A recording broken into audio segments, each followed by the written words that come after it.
Welcome back, guys. It's the Tightwad, and today we are working on my Kenmore washing machine. Kenmore is made by Whirlpool, and several other brands are also made by Whirlpool.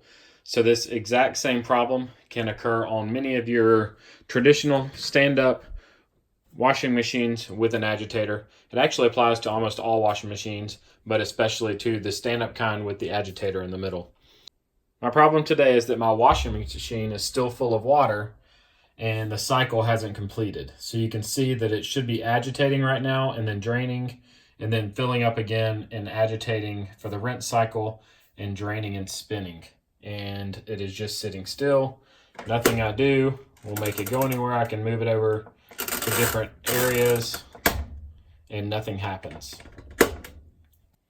This issue is actually more common than you think, and it has to do with the switch right here. So there are two screws holding a switch in place right here, and it is the lid switch. So on the lid itself, there is a little plastic piece that pushes the lid switch to let the machine know that the lid is closed, because it will not let the agitator spin unless the lid is closed because of a safety issue. If you get your arm caught in there, it could actually break your arm and cause serious harm. And mostly children would be the ones that would be protected by this.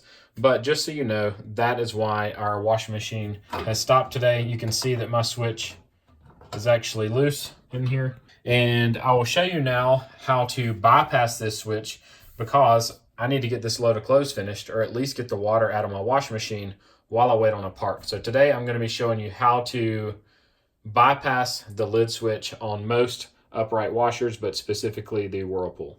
As with any appliance repair, the first step is always to unplug the unit. Now we can safely work on our washing machine without the fear of electronic shock. So what we need to do is figure out how to get the panel off. Some of them have screws from behind where the panel gets removed.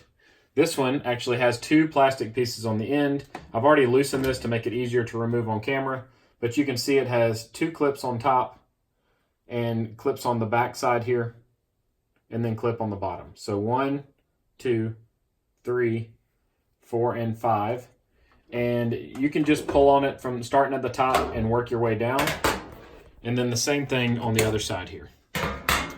Once you have those removed on my unit, there are two screws. There's one on this side and one on this side. And then this whole piece actually snaps up and off. So I'm going to simply grab firmly and pull forward, and you'll see the whole piece lifts up. There are these two tabs here and here that are the only things holding it in place, and there are two on each side.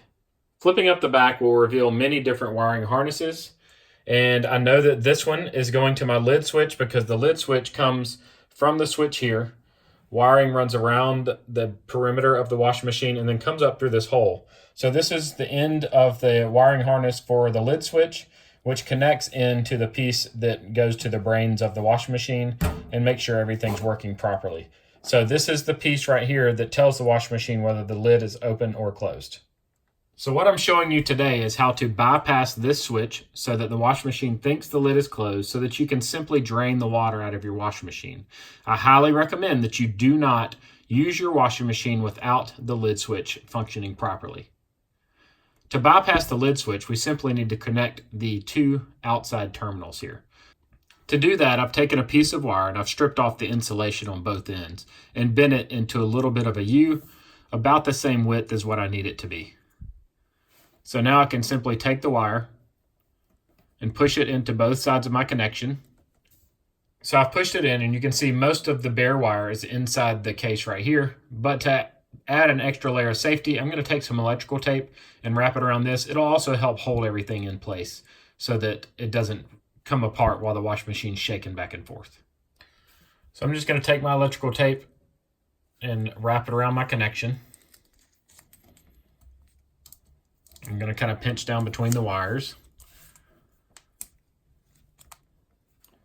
And I'm going to leave it this way so that I can close everything back up and drain the water from my washing machine, and then I'll wait on my new lid switch to wash any more loads of clothes. If you do decide to run your washing machine with this bypass in place, just make sure that you lock the door to the laundry room so that nobody can get injured by putting their arm or getting anything caught inside the washing machine while the lid is open.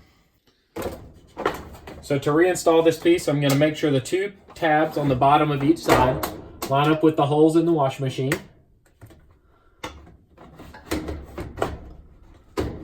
And I'm going to clamp it back down into place like that.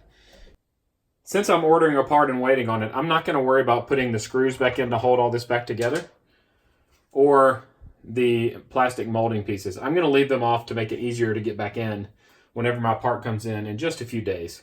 I'll leave a link in the description below for the part number for this particular model, and a link that you can use to order it on Amazon. Now all I need to do is plug my washing machine back in, and hopefully it will start to drain. All right, I have the bypass installed. I have the washing machine plugged back in. So when I pull on the knob, it should start. And you can hear it is now working. If you found this video helpful, give me a thumbs up. It really helps me out. Post any questions you might have in the comments section below. And go ahead and click that subscribe button so that you'll be able to see the next video showing how I actually replace the switch. It's a little tight quarters, but it's worth it to go ahead and get this fixed, and it's a cheap part. If you want to see some of my other videos, click them on the screen now and they'll open right up on your device. I hope you guys have a great day.